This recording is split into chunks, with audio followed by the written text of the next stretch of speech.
फिर बात करेंगे महायुद्ध की। महायुद्ध का 74वां दिन है। अब आपको दिखाते हैं कहां कहां भीषण जंग चल रही है। रूस की सेना यूक्रेन में कई जगह जबरदस्त हमले कर रही है। रूसी सेना के निशाने पर यूक्रेन के कई बड़े शहर भी हैं जिन पर रूस पूरी तरह से अपना झंडा लहराना चाहता है। तो हम आपको अब मैप के जरिए बताएंगे कि वो कौन कौन से जगह हैं। वो मैप के जरिए इस वक्त हम आपको दिखा रहे हैं। यूक्रेन का ये मैप इस वक्त आपके सामने, और यूक्रेन के मैप में Kyiv, Kharkiv, assume, Zaporizhzhia, Mariupol, Mykolaiv, ये वो सभी जगह हैं जो कि टारगेटेड पॉइंट है और यहाँ पे सबसे ज्यादा निशाना साधा जा रहा है। यानी राजधानी कीव के बारे में शुरुआती वक्त से ही आपको पता है, बीते 73 दिन से यहाँ पे इतनी मिसाइलें दागी गई, इतने गोले बारूद की, अब सिर्फ और सिर्फ वहाँ पे युद्ध की निशानियां बची हुई है। 9 तारीख को लेकर कहा जा रहा है कि बहुत महत्वपूर्ण दिन है। उस दिन क्या हो सकता है, इसको लेकर भी आशंकाएं जाहिर है और वो रिपोर्ट्स भी हम आप तक पहुंचा रहे हैं। लेकिन खार्किव, इज्यूम, ये भी वो जगह है जो कीव के यानी राजधानी कीव के बाद इन दोनों पर भी उतना ही निशाना है। मारियोपोल की वही स्थिति है और ये सारे इलाकों में जहां हमारे सहयोगी इस वक्त मौजूद भी हैं, जहां से वो रिपोर्ट्स भेज रहे हैं, वहां की स्थिति ये बताती है कि ये सभी जगह जो है ये पूरी तरीके से बर्बादी की निशानियां लिए, पूरी तरीके से ये खंडर में ये सभी जगह तब्दील हो चुके हैं।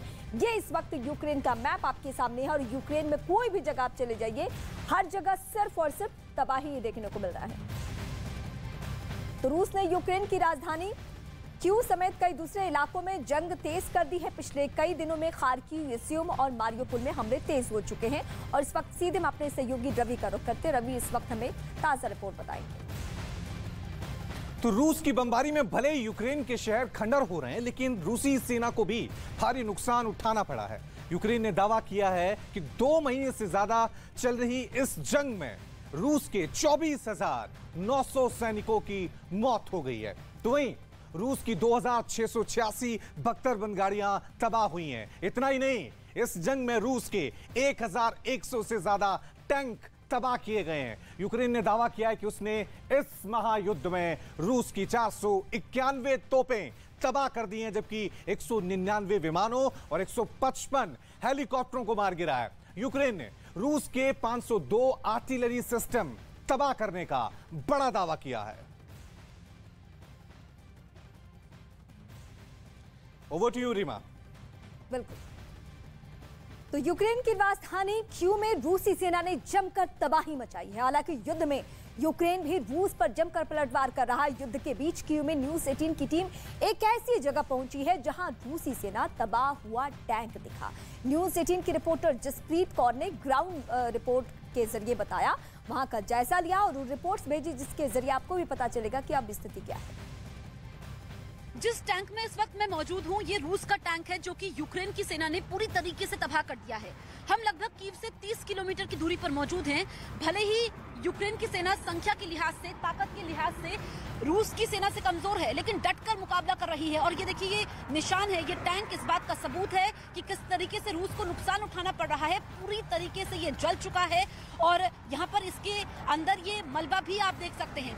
और इस टैंक को यहाँ से हटाया नहीं गया है। जो भी लोग यहाँ से आते हैं, कीव की तरफ जाते हैं, वो यहाँ पर आकर रुकते हैं, फोटो खिंचवाते हैं। और जो यूक्रेन की सेना इस वक्त जंग के मैदान में डटी हुई है, हौसला अफजाई करते हैं कि जगह जगह इस तरह के टैंक आपको नजर आएंगे जिनको पूरी तरीके से तबाह किया गया है।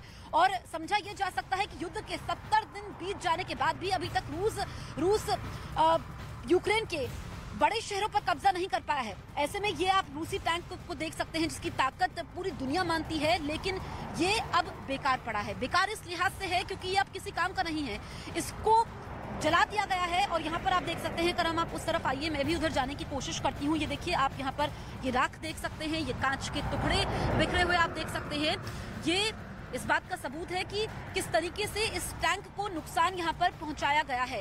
ये आप देखिए, जो भी इसका ये पूरा पार्ट है, मशीनरी है, उसको तहस नहस कर दिया गया है। तो ये कीव से लगभग आधे घंटे की दूरी पर हम लोग हैं और जब हम पोलैंड के बॉर्डर से सड़क के रास्ते जा रहे हैं तो इस तरह का मंजर हमें हर तरफ नजर आ रहा है। कैमरा पर्सन करम सिंह के साथ जसप्रीत कौर, न्यूज़ 18 इंडिया। और इस वक्त हम बड़ी खबर की बात करते हैं। राजस्थान में दर्ज एफआईआर में अमन चोपड़ा को बड़ी राहत मिली है। अमन चोपड़ा के खिलाफ राजस्थान हाईकोर्ट ने गिरफ्तारी पर रोक लगा दी है। अमन चोपड़ा को 3 में से 2 एफआईआर में यह राहत मिली है। अमन चोपड़ा के खिलाफ बूंदी और अलवर में दर्ज एफआईआर के मामले में गिरफ्तारी पर राजस्थान हाईकोर्ट की जयपुर बेंच ने रोक लगा दी है। वहीं डूंगरपुर में दर्ज एफआईआर पर भी जोधपुर बेंच में सोमवार को सुनवाई होनी है। अदालत ने सुप्रीम कोर्ट के जजमेंट के आधार पर गिरफ्तारी पर पाबंदी लगाई है कि एक ही मामले में अलग अलग एफआईआर दर्ज नहीं की जा सकती है। बावजूद इसके राजस्थान पुलिस शनिवार को अमन चोपड़ा की हाउसिंग सोसाइटी पहुंच गई और कई जगह तलाशी ली और उनके फ्लैट का दरवाजा तोड़ने की भी पुलिस ने कोशिश की। वो तस्वीर इस वक्त आपकी टीवी स्क्रीन पर है। खास बात यह है कि राजस्थान पुलिस लोकल पुलिस को बिना बताए ही अमन चोपड़ा के घर पहुंच गई। अमन चोपड़ा के समर्थन में ट्विटर पर कई हैशटैग ट्रेंड हो रहे हैं। इनमें hashtag I stand with Aman Chopra, hashtag nation with Aman Chopra trend कर रहे हैं और लोग उनका साथ भी दे रहे हैं। तो अमन चोपड़ा को लेकर जो हाई कोर्ट में मामला गया है वहां से उनको राहत मिल गई है 2 केसेस में। एक में सुनवाई जोधपुर कोर्ट में होनी है। इशू ये था कि whether these FIRs which are subsequent are they maintainable, because the law is that FIR once registered there cannot be a second FIR for the self same incident. तो ये दोनों FIR जो बाद में दर्ज हुई ये मेंटेनेबल नहीं है, ये कहते हुए लॉ ले डाउन जो सुप्रीम कोर्ट ने किया उसकी लाइट में नोटिस जारी करके अमन चोपड़ा साहब की जो अरेस्ट है 2 FIRs में वो स्टे की है और मैटर को 2 हफ्ते बाद रखा है।